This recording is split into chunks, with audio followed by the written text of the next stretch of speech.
উচ্চ মূল্যস্ফীতির চাপে থাকা গ্রাহকদের স্বস্তি দিতে বাজেটে নিত্যপণ্য ও খাদ্যশস্য সরবরাহে উৎস কর কমিয়ে 1% করেছে সরকার। এতে খরচ কমেছে গুঁড়ো দুধ, চকলেট, ল্যাপটপ, কিডনি ডায়ালাইসিস সহ ডেঙ্গু টেস্ট কিটের। তবে তামাকজাত পণ্য, পানির filter, LED bulb, computer, mobile ফোনে কথা বলা ও ইন্টারনেট সহ বিশেষায়িত হাসপাতালে চিকিৎসায় খরচ বাড়ছে। বাজেটে পণ্যের দাম বাড়া কমার খবর জানাচ্ছেন রিয়াজ সেজান। এমনিতেই তীব্র গরম, তার মধ্যে বাজেটে নতুন করে শুল্ক ও কর আরোপে উত্তাপ ছড়াতে পারে পণ্যের দাম। আর এই গরমে আইসক্রিম খাবার আগে একটু ভাবতেই পারে, কারণ দ্বিগুণ বেড়ে আইসক্রিমের শুল্ক আরোপ হচ্ছে 10%। কোমল পানীয় বেছে নেবেন, সেখানেও বাড়ছে 5% শুল্ক। এছাড়া এসি, ফ্রিজ উৎপাদনে ভ্যাট বাড়ছে 2.5%। কম্প্রেসার আমদানিতে বাতিল হচ্ছে শুল্ক সুবিধা। 10% আমদানি শুল্ক যুক্ত হচ্ছে এলইডি বাল্ব, জেনারেটর আমদানিতে। দেশে কাজু বাদাম চাষে উৎসাহ দিতে 5% শুল্ক বাড়ছে কাজু বাদাম আমদানিতে। ফুল ও ফল আমদানিতে উৎসে কর বেড়ে হচ্ছে 10%। এবার শুল্ক বৈষম্য কমাতে সংসদ সদস্যদের গাড়ি আমদানিতে খরচ বাড়ছে। 25% সম্পর্ক শুল্ক ও 5% ভ্যাট যুক্ত হচ্ছে এবার। ভাবছেন এত সব বাড়ার খবর, ফোনে কাউকে বলবেন? খরচ বাড়ছে সেখানেও। এতদিন 100 টাকা রিচার্জ করে কর দিতে হতো 27 টাকা।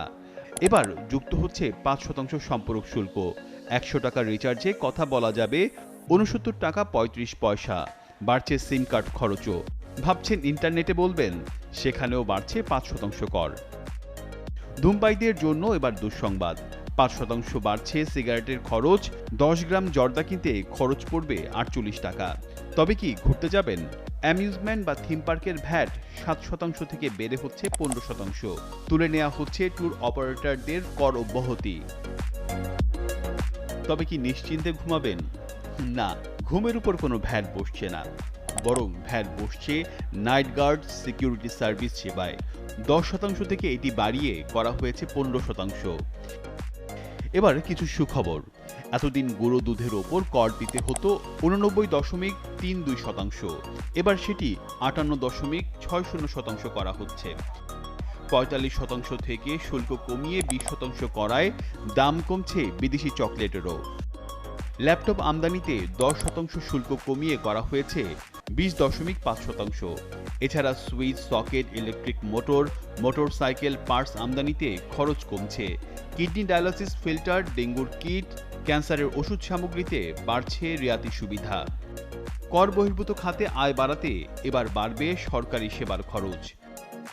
হাটবাজারের ইজারা মূল্য, জমির নামজারি মাশুল, মোবাইল কোর্টের জরিমানা আর টোলের খরচও বাড়ছে এই বাজেটে। একদিকে মূল্যস্ফীতি, অন্যদিকে বড় অঙ্কের বাজেট বাস্তবায়ন। এই দুই চ্যালেঞ্জের মধ্যেও বেড়েছে বেশ কিছু প্রয়োজনীয় পণ্যের শুল্ক। অন্যদিকে চেষ্টা ছিল নিত্যপণ্য সহ দেশীয় শিল্পে সুরক্ষা দেওয়ার। তারপরেও এই বাজেট কতটুকু স্বস্তিদায়ক হলো সেটি বুঝতে কেবল সময়ের অপেক্ষা। রিয়াজ সেজান, ৭১, ঢাকা।